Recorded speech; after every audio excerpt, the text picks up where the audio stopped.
I always thought that the whole point of telling good stories is to inspire other people. When I was young in the 70s, women were talking about feminism in a positive way. The second wave of feminism, I felt inspired. As a woman who has enjoyed a lot of the rights and freedoms of feminism as a single woman, and able to have a great career, I still want to push these pro-choice and feminist messages. Getting into this new third wave of feminism to fight for our reproductive rights, I wanted to take back the word feminism, meaning everybody's equal. We're not going to give up all the progress that we've already made. We have to continue to make even more progress. We all need to stick together and make sure we continue to be inclusionary.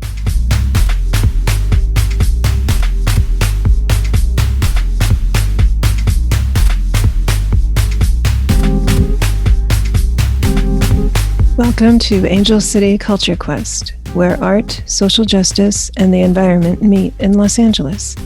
I am your host, Melina Paris, and I welcome you to this episode.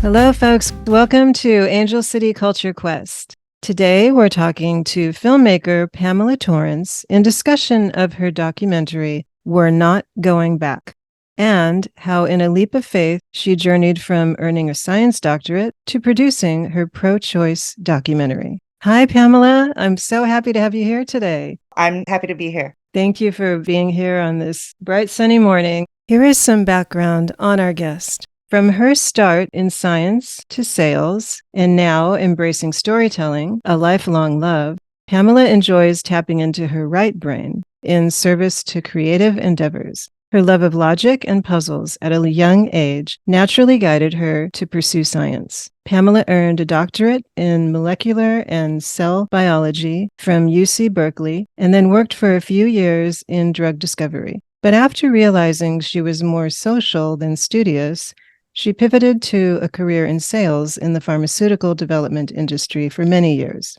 Pamela has always had a love for stories and endless curiosity. Now she focuses on storytelling with her film and video production company, Torrance Productions, LLC, which seeks to tell stories that have a positive impact on the world and to help others be seen in their best authentic light. In May 2022, when the SCOTUS leak threatened to overturn Roe v. Wade and strip half the country of their reproductive right protections, Pamela quit her corporate sales job and embarked from her California bubble to red states to capture the harrowing and mundane stories of American women. The resulting documentary, We're Not Going Back, won a Grand Jury Award for Emerging Filmmaker when it premiered at the Awareness Film Festival in 2022. Since then, Pamela continues her pro-choice activism with her feminist blog and podcast, The Hysterical Society. And here is some information about We're Not Going Back. The film is a pro-choice documentary film from 2022, before and after the Supreme Court of the United States overturned Roe v. Wade with its Dobbs decision, taking away the constitutional right to abortion, abandoning almost 50 years of precedent, and paving the way for states to ban abortion. Pamela captured stories from red states to educate and promote awareness of what's at stake now that Roe has fallen, and to encourage everyone to vote in what Pamela dubbed Roevember. It's a great film, by the way. Thank you for making that. It was a labor of frustration. Very timely, though. So after starting your blog in January 2023, you launched the Hysterical Society Feminist podcast in July to coincide with the one-year anniversary of Dobbs. It began on the first week of July. So how has the podcast experience been for you? Oh, it's been really great so far. It's only been a few months, but I've really enjoyed meeting interesting people and hearing their perspectives and being able to incorporate that into the different episodes for my listeners. You have a lot of different perspectives. First, there was one I didn't get to catch up to with Reverend Deneen Robinson. Yes, she was one of the professional folks in the film. I wanted to catch up with her a year later for the podcast earlier this summer and get an update from her as she's been in Texas and living and breathing these bans and all of the kind of craziness that's been going on in that red state. And so it was really great to include her. Yeah, I'm going to definitely have to go back and listen to that because I really loved her in your film. But I also wanted to get to the Male Allies episode. That was from July of this year. You speak to different men who represent different generations. First, you featured Ted Clem, and then you recruited the other two along the way who were younger than Ted. What prompted the Male Allies episode?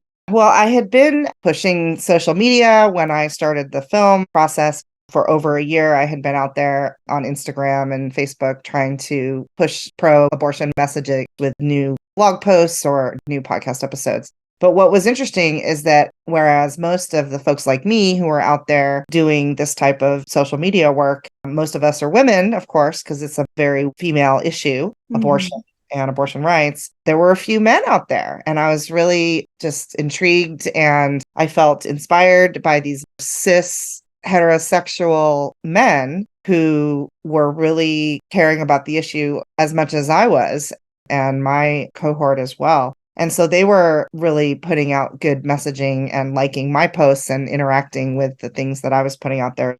So I really wanted to include some men who have the right perspective or the left perspective, as it were, and can help inspire their colleagues, their cohorts, and their friends and allies to join the fight. That's encouraging. So can you tell us a little bit about the men you featured? Absolutely. So first up was Ted. And I think Ted's really the one who inspired me to do the episode from the beginning, because he's kind of an older guy. He's in his mid 70s and living in Texas, living in Austin, and really getting out there with all of these mostly younger women, but allies for the fight and doing a lot of protesting. Even before the Dobbs decision came down, Texas had been suffering under SB 8 for over 9 months. So he got involved right away. I mean, here was this 76-year-old man sitting literally on the ground in the Capitol in Austin. And I was just really struck by how great it was to see somebody literally getting off the couch. It was wonderful. Doing the work, yeah. Ted calls the abortion bans evil. In your show, he talked about going to Washington, D.C. in June 2022 to protest the SCOTUS ruling on Dobbs, where he said he got on that bullhorn for 45 minutes, protesting, in his words, MAGA fascist old white men. And that post went viral. Ted actually moved to Austin in the throes of the SB 8 abortion ban ruling, or the Heartbeat Act, which he called deplorable. And Ted called for men to stand up for the women they love and others they are close to who do not want to be subjugated to a second-class status where they cannot make their own choice. Then there was Chuck. Can you tell us a little bit about Chuck from Indiana? Absolutely. Chuck is of mixed race, and he has daughters. And I think at the time we spoke, he had a granddaughter on the way who's now joined us in this world. So he cares a lot about the women in his life. He's probably in his 40s-ish. I think he wanted to jump in and get involved and push back on a lot of the online misinformation and trolls that are out there on this topic. But I think he realized that he maybe didn't have all of the information himself. So I was really impressed with the amount of research and work that he had done, just as a more keyboard warrior than Ted getting out there on the streets. But Chuck really took it upon himself to make sure he was educated about the different issues and kind of understanding all of the nuances so that he can be a loud voice also as an ally for the cause for us. They're both valid positions to fight from, both online and in person. I want to note, Chuck said leaders of these groups on the other sides of these issues, like abortion, have done their research as well. However, they leave out large portions of information and facts. He said they've gotten it down to a science. So they're speaking in partial truths to gain believers, and then they cite incomplete facts in an opaque way to fool people. Ultimately, Chuck said that men have to help protect women and our daughters so that they can grow to be who they want to be, and that younger men need to get involved in this fight. He was so motivated, I think, to be a positive voice and make sure that the right information was being disseminated out there. Yeah. You had said early on that you wanted to include men in your feminist podcast because you want men to listen and feel part of the movement. You also said having male allies in your podcast early was an idea because the word feminism gets a bad rap. and it's been hijacked. Can you talk a little bit more about that? Yeah, I think when I was young in the 70s, I think women, I was a little girl back then, but I noticed that women were talking about feminism in a positive way. We had just recently overcome massive civil rights issues. If you look back to what's called the second wave of feminism in the 1960s, since then, the term feminism has been more kind of hijacked by the patriarchy, who are basically trying to make it a bad term that's sort of anti-man or a man-hater type of term. And as a woman who has enjoyed, I think, a lot of the rights and freedoms and societal pressures or lack thereof of feminism as a single woman and been able to have a great career that wasn't being a nurse or a teacher, I really wanted to change that. So I wanted to take back the word feminism and make it be more positive. And what it really truly means is sort of equality. And as now kind of getting into this new, maybe a third wave of feminism to fight for our reproductive rights, the term feminism is still kind of has this stigma attached to it. And even on the other kind of side of the spectrum, there are these TERFs, which I think stands for trans exclusionary radical feminists. Yes, that's it. I do not stand for that either. Those folks are radical, in my opinion. And I want to make sure that the word feminism just comes back to where it really belongs, which is just meaning everybody's equal. And I'm an inclusionary feminist in that sense. So I guess I wanted to use the word in its appropriate context to make sure that we can keep the hijackers at bay. Getting back to the root of it. Get back to the root. I do remember hearing the term man-hater in regard to feminism when I was a child, again, in the 70s, like you. I even remember my father making mention of that like a joke, like people actually are saying this, like it's a man-hater, like how could this be? So it's almost as if these people on the opposing side are trying to resurrect this again as a man-hater term, like they're going back to the old toolbox again. We're not going to give up all the progress that we've already made. They are trying to put us back. So we have to continue to make even more progress and make sure we continue to be inclusionary and not let these folks change the definition of the word. That's the big thing that happens, is trying to change definitions of words, and it just confuses people. And I think that that's the aim. But let's talk more about your filmmaking. Now, while your film, the documentary, is not an LA film, you said that your next film, which is a drama, will be filmed here. Notably, the anchor location is in the Seventh Heaven Jail at the top of the City Municipal Building on Beacon Street in San Pedro. For some background on Seventh Heaven, the jail operated from October 1928 until its closure in June of 1962. It was designed to house about 60 male prisoners on the north side of the jail and 40 female prisoners on the south side. The new facility was expected to save the city money, as it would now no longer be necessary to transport female prisoners to the Lincoln Heights facility near downtown LA. Seventh Heaven is the nickname for the jail, with its sweeping views of the harbor. It has been in several films. Can you talk about how the jail fits into your next film? Yeah, I kind of fell in love with that jail. I happened to be in the municipal building for a mixer with the Chamber of Commerce, and somebody said, let's go up and check out the jail, which I didn't even know was there. And it does sit there kind of as a museum piece, if you will. It's not in use anymore, but it's beautiful in a grungy jail way. And I just got inspired by having the idea that this would make a great film set.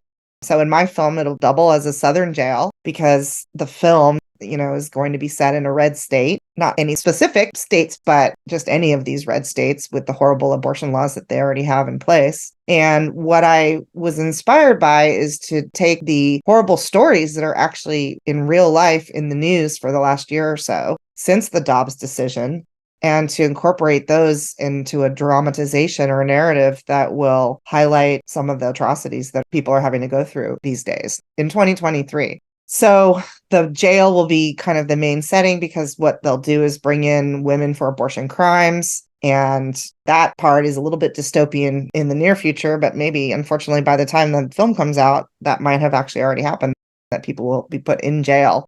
I do believe it has happened, and I think to a minor. Yeah, I think there was that girl and then her mom. Right, exactly. And maybe, I can't remember which one, but one of them pled out. But the other one is, I think you're right, maybe is going to have jail time. So It's already happening, which is horrible. So I guess I wanted to have it be a drama to shine a light on just the whole situation. So I did get inspired by that jail, and it is right here in my hometown. So I thought, gosh, that would be easy. We won't do the sweeping views of the harbor, that part where we Yeah. That is um an interesting highlight to the jail, though. I mean, my goodness. it is. So yeah, we'll just have to be strategic with our windows. Anyway, I got inspired by that and I'm planning to launch a crowdfunding campaign in January. So I'm finishing working up the script right now. And it'll be great to just film here locally, hopefully in a short amount of time. And then the goal would be, like I did last year, to try to get this new film, which is a little bit political, out before the election in 2024. And that will make it impactful, definitely. This is why women need the fundamental right of bodily autonomy. And that will be the appropriate time to release that film.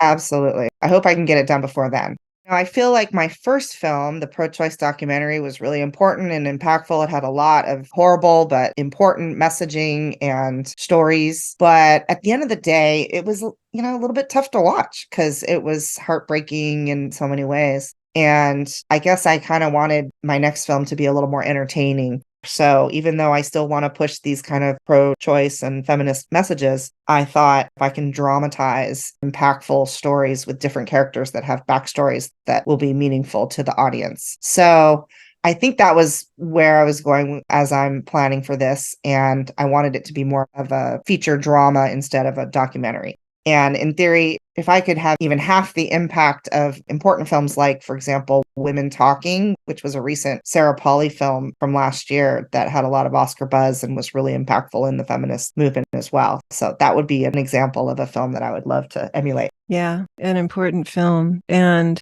I would say that your documentary, We're Not Going Back, was cathartic. Yeah, thank you. You're welcome. We are close, I think, in age, so we are of a certain generation. We grew up having that full access at all times. We knew it was there. Now it's been just snatched back and just thrown away. And that's why your film is cathartic, because these women in there speak to it. And you have younger women and older women both. So you've kind of gotten the full spectrum. Thank you. I feel like we all need to stick together and kind of stop hiding in the shadows, which maybe we did for 50 years and why we're in this spot.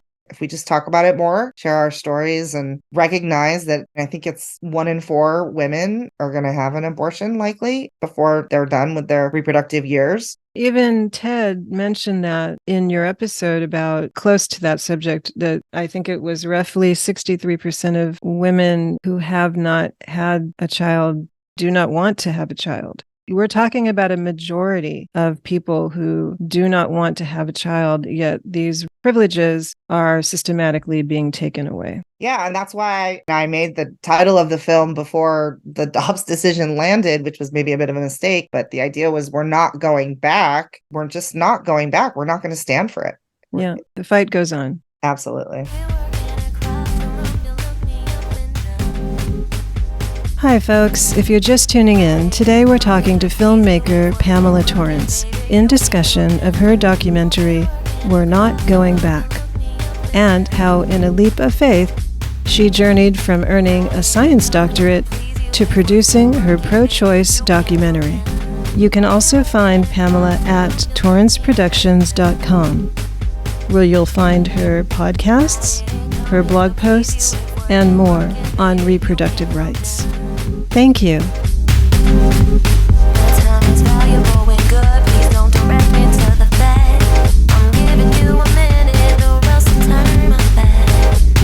Hi, folks. This is your host, Melina Paris. Angel City Culture Quest is growing. We're barely into our 3rd year now, and there's so much more quest-worthy inspiration to bring you. Art, books, film, coverage of local events, and more. We've gotten a new QR code, so you can capture episodes on the go, because I know you're busy. We've been creating artistic flyers unique to each episode, and new Angel City Culture Quest stickers. And there's more to come. As you know, there are costs to keep this podcast going. So, if you're able, join me in this quest with your support. Think of it as a cultural tip jar to share any amount that you're comfortable with. Even a few dollars a month will contribute to my ability to continue bringing you the great work of these artists, activists, and others. and the cultural content that you want to hear about.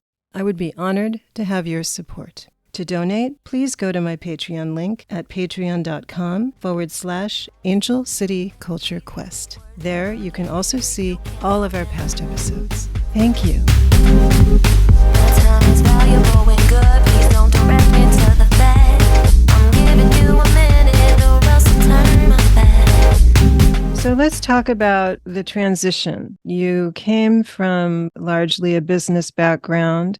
What's interesting is that while you are a scientist, you transitioned to business selling clinical trials. That was a large portion of your background. And you noted working in sales gave you life skills and gravitas. But during your decade working in sales, your right brain was making plans and working too. You ran a screenwriting meetup group for most of that time. It was for 8 years. So I have two questions. Do you think perhaps screenwriting and collaborative effort may have also added to your gravitas creatively? And what inspired you to initiate a screenwriting meetup?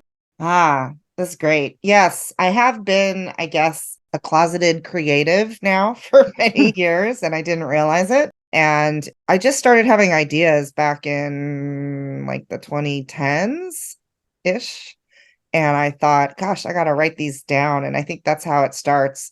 And yet I was working in a job that didn't allow me as much creativity. And I guess it was just a hobby that I picked up. I got inspired by screenwriting in general. I took some classes and then I was living in San Diego, but moved back to the Los Angeles area with the strategic idea that someday I would love to get more involved in the industry.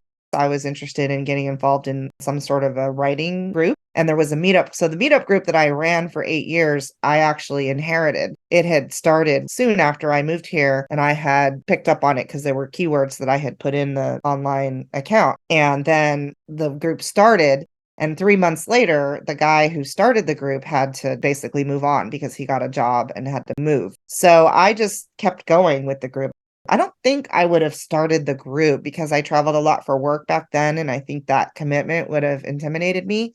But I was able to pick up a friend who I had met during a screenwriting extension course at UCLA. And she was local. So she sort of helped me and we tag teamed that group because when I was out of town, she was able to run the group and moderate. So yeah, we went all the way through until the pandemic and we even Zoomed for a few years, but kind of got tired of Zooming and Oh, eventually yeah. that group disbanded. But it was such a great experience. And as you point out, like screenwriting can be very lonely, but it was more collaborative. And as I mentioned earlier, I'm more social. So it was a great opportunity to learn through kind of seeing what everybody else is bringing to the table and the different notes that folks were giving each other and really mastering kind of the art of constructive criticism and helpfulness without hurting anybody's feelings, which doesn't always happen, but tried to make it a positive experience for everybody. That's a very good skill. So you also have a tagline for your business. It says, dream, create, inspire. And that's what your ultimate goal is with a lot of your work. Can you talk a bit about how that came about? So technically, I started the business before the whole Dobbs SCOTUS threat came about. So it was back in 2019 that we started filming the first film that came kind of out of the screenwriting group. And I started the business back then.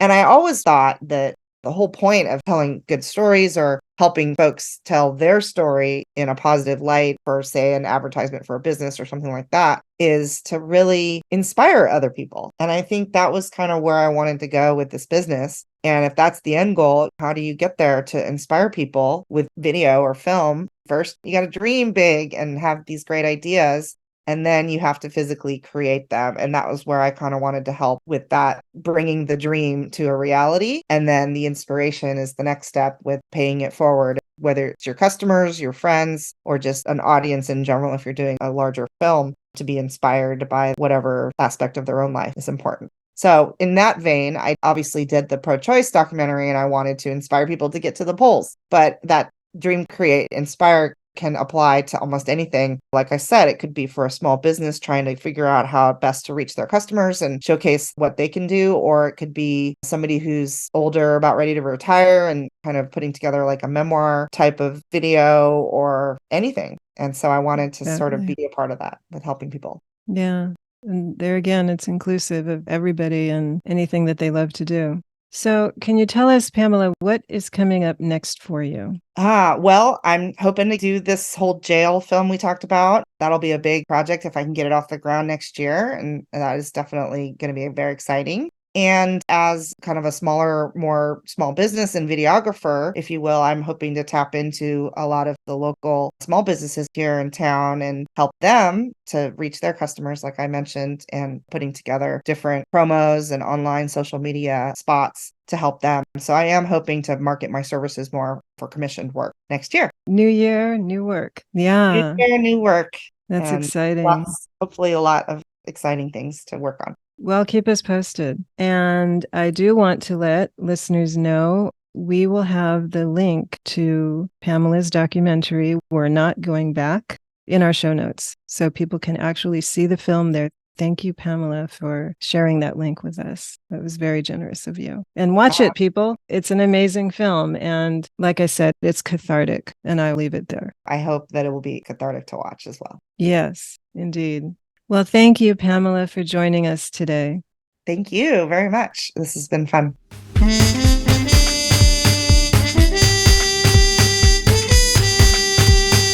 Thank you for listening. If you enjoyed the show, please rate and recommend on iTunes, Spotify, or wherever you get your podcasts.